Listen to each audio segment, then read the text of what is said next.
மகா உன்னதங்களில் வீற்றிருந்து மனுமக்களை கண்ணோக்கி பார்க்கிற அன்புள்ள ஆண்டவரே, மீண்டும் உம்முடைய நல்ல நாமத்திற்கு கொடான கொடி ஸ்தோத்திரங்களை ஏறெடுத்து தேவ சமூகத்தில் இந்த வாரத்தின் 2வது நாளாகிய திங்கட்கிழமையின் காலையின் பொழுதை காண்பதற்கு எங்களை அழைத்த தயவிற்காய் ஸ்தோத்தரிக்கிறோம்.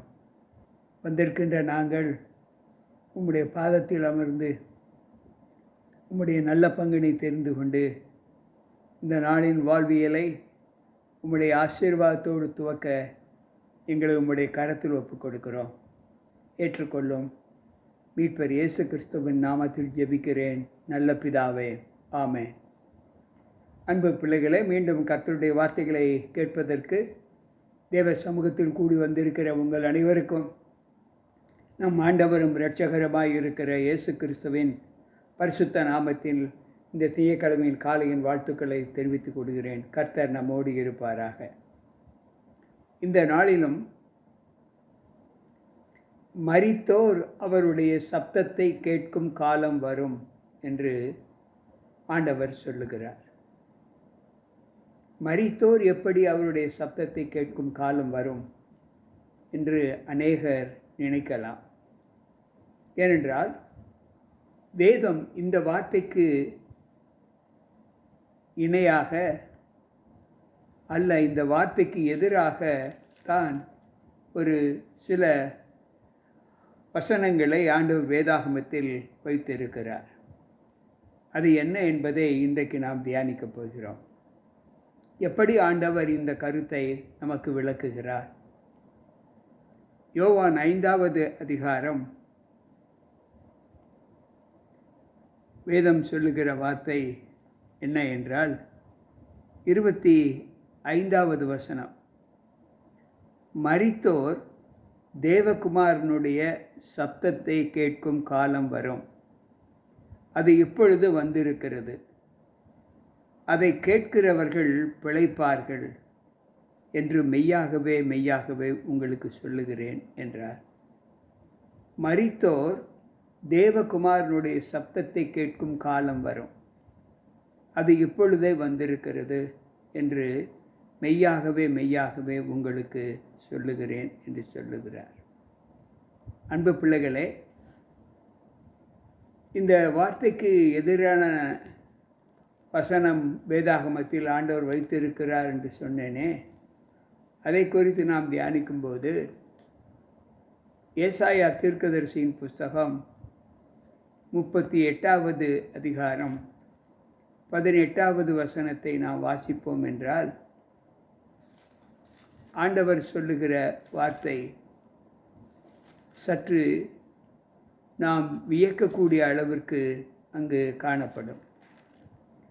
அந்த வார்த்தை என்ன சொல்லுகிறது என்றால், பாதாளம் உம்மை துதிக்காது, மரணம் உம்மை போற்றாது, குழியில் இறங்குகிறவர்கள் உம்முடைய சத்தியத்தை தியானிப்பது இல்லை என்று சொல்லுகிறார். அன்பு பிள்ளைகளை, சற்று யோசித்து பார்ப்போம். குழியில் இறங்குகிறவர்கள் உம்முடைய சத்தியத்தை தியானிப்பது இல்லை என்று சொல்லுகிறார். மேலும் சங்கீதக்காரர் சொல்லும்போது 6வது சங்கீதம் அங்கு 5வது வசனத்திலே அங்கு வேதம் இப்படி சொல்லுகிறது, மரணத்தில் உம்மை நினைவு கூறுவது இல்லை, பாதாளம் உம்மை துதியாது என்று வேதம் சொல்லுகிறது. அன்பு பிள்ளைகளே, மேலும் 115வது சங்கீதம் 17வது வசனத்தை நாம் வாசிப்போம் என்றால், அங்கு ஆண்டவர் சொல்லுகிற வார்த்தை, மரித்தவர்களும் மௌனத்தில் இறங்குகிறவர்களும் அனைவரும் கர்த்தரை துதியார்கள் என்று சொல்லப்பட்டு இருக்கிறது. அன்பு பிள்ளைகளே, இந்த 3 வசனங்களை தியானித்தோம். மரித்தோர் ஒன்றும் அறியார்கள், அவர்கள் பேர் முதலாய் மறக்கப்பட்டு இருக்கிறது. அவர்கள் உறவுகள், அவர்களுடைய குடும்பங்கள் எல்லாமே மறக்கப்பட்டு இருக்கிறது என்று சொல்லுகிறார். ஆனால் இங்கு ஆண்டவர் சொல்லுகிறார், மரித்தோர் அவருடைய சப்தத்தை கேட்கும் காலம் வரும். அன்பு பிள்ளைகளை, எப்படி மரித்தோர் அவருடைய சப்தத்தை கேட்கும் காலம் வரும் என்றால், இது முதல் கிறிஸ்துவுக்குள் மரித்தவர்கள் நன்கு யோசிக்க வேண்டும். யாரெல்லாம் நன்மை செய்து ஜீவனை ஆதாயப்படுத்தி கொண்டு இந்த லோகத்தில் தேவனிட்ட சகல வழிமுறைகளையும் கை கொண்டு நடக்கிற பிள்ளைகள், அவருடைய சப்தத்தை கேட்கும் காலம் வரும் என்று சொல்லுகிறார். இதோ பிரேத குழியில் உள்ள அனைவரும் அவருடைய சப்தத்தை கேட்கும் காலம் வரும். அப்பொழுது நன்மை செய்தவர்கள் ஜீவனை அடையும்படியும் தீமை செய்தவர்கள் ஆக்கினையை அடையும்படியும் எழுந்திருப்பார்கள் என்றுதான் ஆண்டவர் நமக்கு சொல்லுகிறார். இதை குறித்து நீங்கள் ஆச்சரியப்பட வேண்டாம். எப்படி மரித்தோர் எழுந்திருப்பார்கள் என்று நாம் ஆச்சரியப்பட வேண்டாம். ஆண்டவர் சொல்லுகிறார், அது இப்பொழுதே வந்திருக்கிறது என்று சொல்லுகிறார். அப்படி என்றால், நான் சீக்கிரமாய் வரப்போகிறேன், என்னுடைய காலம் வந்துவிட்டது.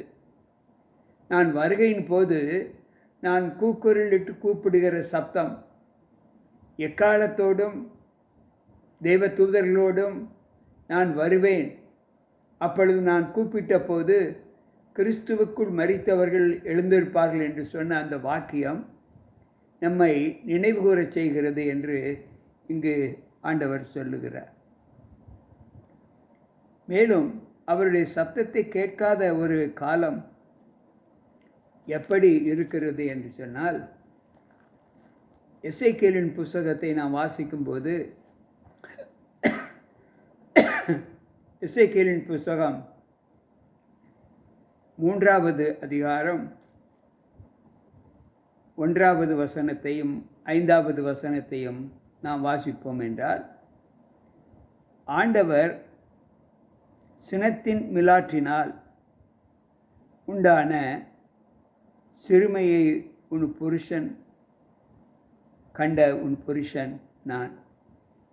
ஆண்டவருடைய சினத்தின் மிலாற்றினால் உண்டான சிறுமையை கண்ட புருஷன் நான்.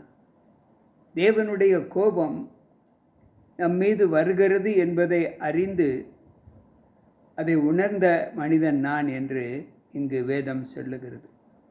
அவர் எனக்கு விரோதமாய் கோத்திரங்களுக்கு ஆண்டவர் சொல்லுகிற வார்த்தை, எனக்கு விரோதமாக அவர் என்னை கட்டி கசப்பினாலும் வருத்தத்தினாலும் என்னை வளைந்து கொண்டார் என்று சொல்லுகிறது. யாரெல்லாம் தேவனுடைய வார்த்தைகளை கேட்கவில்லையோ அவர்களுக்கு கசப்பு நிறைந்த ஒரு அனுபவத்தை ஆண்டவர் கொடுக்கிறார். மேலும் அவர் சொல்லும்போது, எரேமியாவின் புஸ்தகம் 3வது அதிகாரம் 14வது வசனத்திலே ஆண்டவர் சொல்லுகிற வார்த்தை, தேவனுக்குள் நாம் அவருடைய வார்த்தைகளை எப்படி ஏற்றுக்கொள்ளுகிறோம் என்பதை அந்த வார்த்தை நமக்கு கற்பிக்கிறது. அன்பு பிள்ளைகளே, ஆண்டவர் சொல்லுகிற வார்த்தை எரேமியா 3:14 அவர் சொல்லுகிறார், சீர்கெட்ட பிள்ளைகளே திரும்புங்கள் என்று கர்த்தர் சொல்லுகிறார். நான் உங்கள் நாயகர், நான் உங்களை ஊருக்கு ஒன்றும் வம்சத்துக்கு 2மாக தெரிந்து உங்களை சீயோனுக்கு அழைத்து கொண்டு வந்தேன். சீர்கெட்ட பிள்ளைகளே திரும்புங்கள், நான் உங்களை ஊருக்கு ஒன்று வம்சத்துக்கு 2மாக தெரிந்து கொண்டு உங்களை சீயோனுக்கு அழைத்து வந்தேன். அப்படி என்றால் யார் தேவனுடைய சப்தத்தை கேட்க முடியாத ஒரு காலம் இருக்கும் என்றால், தேவனுக்கு விரோதமாக செயல்படுகிற பிள்ளைகள், அவருடைய வார்த்தைகளுக்கு கீழ்ப்படியாத அனுபவத்தை பெற்றிருக்கிற பிள்ளைகள் அவருடைய சப்தத்தை கேட்க மாட்டார்கள். எனவே தான் எரேமியா 3:14 அவர் சொல்லுகிறார், சீர்கெட்ட பிள்ளைகளை திரும்புங்கள். மேலும் எரேமியா 3:15 வாசிப்போம் என்றால், நான் உங்களுக்கு எனக்கு பிரியமான போதகர்களை உங்களுக்கு கொடுப்பேன். அவர்கள் உங்களை அறிவோடும் புத்தியோடும் நடத்துவார்கள். நீங்கள் எந்த சூழ்நிலையிலும் என்னுடைய வார்த்தைகளை கேட்கவில்லை, என்னால் அனுப்பப்பட்ட பிள்ளைகளுடைய சப்தத்தை, ஆலோசனைகளை கேட்கவில்லை. நீங்கள் உங்கள் மனம் போன போக்கிலே போனீர்கள். ஆனாலும் நான் உங்களை அப்படியே விட்டுவிடாமல் நீங்கள் மீண்டும் மனம் திரும்புகிற ஒரு அனுபவத்தை நீங்கள் பெற வேண்டும் என்று ஆண்டவர் நமக்கு கட்டளையிட்டு இருக்கிறார். அன்பு பிள்ளைகளே, நம்முடைய வாழ்க்கையில் நாம் தேவனுக்குள் இருக்கிற ஒரு அனுபவங்களை நாம் எப்படி பார்க்கிறோம்? சற்று யோசித்து பார்ப்போம். ஆண்டவர் சொல்லுகிற வார்த்தை என்னவென்றால், கொலோசியரின் புஸ்தகம் 1வது அதிகாரம் அங்கு 13வது வசனத்தை வாசிப்போம் என்றால், ஆண்டவர் சொல்லுகிற வார்த்தை, இருளின் அந்தகாரத்தினின்று நம்மை விடுதலையாக்கி தமது அன்பின் குமாரனுடைய ராஜ்யத்திற்கு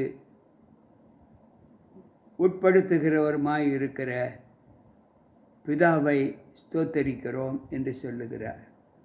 இருளில் இருந்து நம்மை, அந்த இருளின் அந்தகாரத்தினின்று நம்மை விடுதலையாக்கி, பாவலோகத்திலிருந்து நம்மை விடுதலையாக்கி, நம்மை தேவனுக்கு பிரியமான ஒரு அனுபவத்தை பெற வேண்டும் என்று சொல்லி தேவனுடைய ராஜ்யத்திற்கு உகந்த பிள்ளைகளாக நம்மை மாற்றுகிற கர்த்தர். இன்றைக்கு நம்முடைய வாழ்க்கையில் நாம் தேவனுடைய சப்தத்தை கேட்க வேண்டும் என்று விரும்பினார். ஆண்டவர் சொல்லுகிற வார்த்தை, எனக்கு செவி கொடுங்கள் என்று ஆண்டவர் சொல்லுகிறார். அன்பு பிள்ளைகளே, ஏசாயா தீர்க்கதரிசியின் புஸ்தகத்தை நாம் வாசிப்போம் என்றால், அங்கு 1வது அதிகாரம் அங்கு 18-19வது வசனம் இப்படி சொல்லுகிறது, நீங்கள் மனம் பொருந்தி செவி கொடுத்து என்னுடைய வார்த்தைகளை கேட்டால் தேசத்தின் நன்மையை புசிப்பீர்கள். மாட்டோம் என்று எதிர்த்து நிற்பீர்களே ஆகில் பட்டயத்துக்கு இரையாவீர்கள். கர்த்தருடைய வாய் இதை சொல்லிற்று. அன்பு பிள்ளைகளே,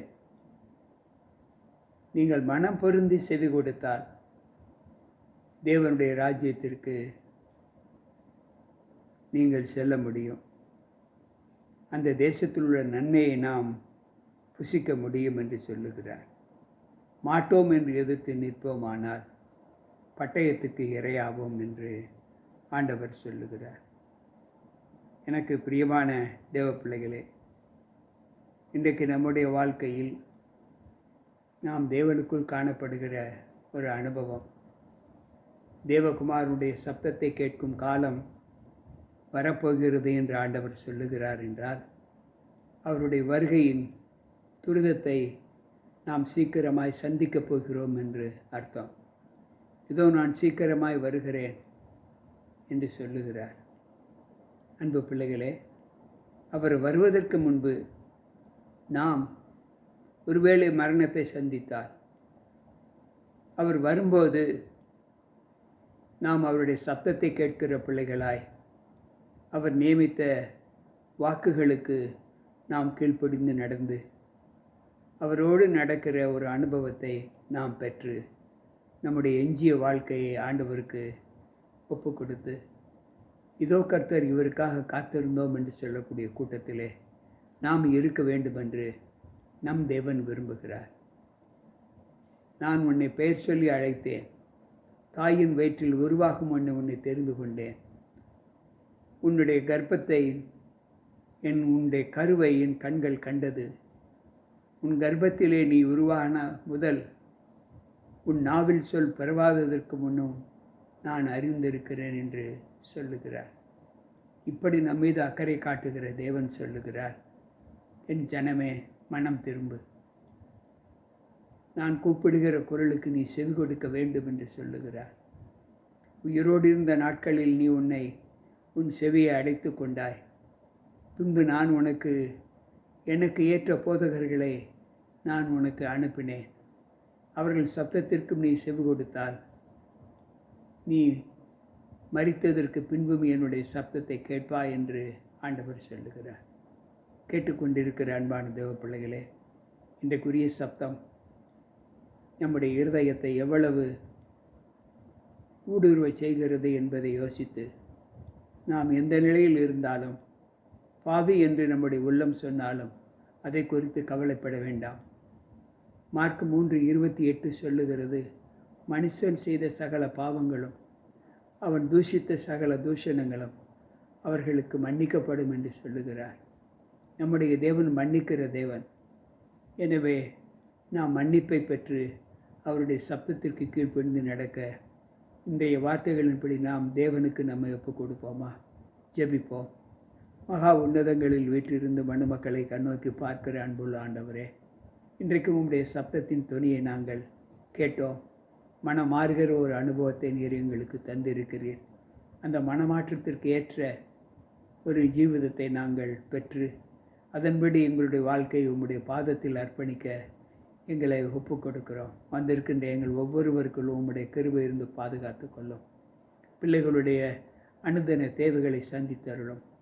ஆண்டவர் நல்ல பணிக்கு செல்லும்போது பயணங்களையும், கல்லூரி பள்ளிகளுக்கு செல்லும்போது நல்ல பயணங்களையும், பணிக்கூடங்களுக்கு செல்லும்போது நல்ல பயணங்களையும் பணிகளையும் கர்த்தர் ஆசீர்வதித்து பலப்படுத்தி இந்த நாளின் வாழ்க்கையை உம்முடைய பாதத்தில் நாங்கள் உம்முடைய வசனத்தோடு ஒப்பிட்டு ஜீவிக்க எங்களை ஒப்புக் கொடுக்கிறோம்.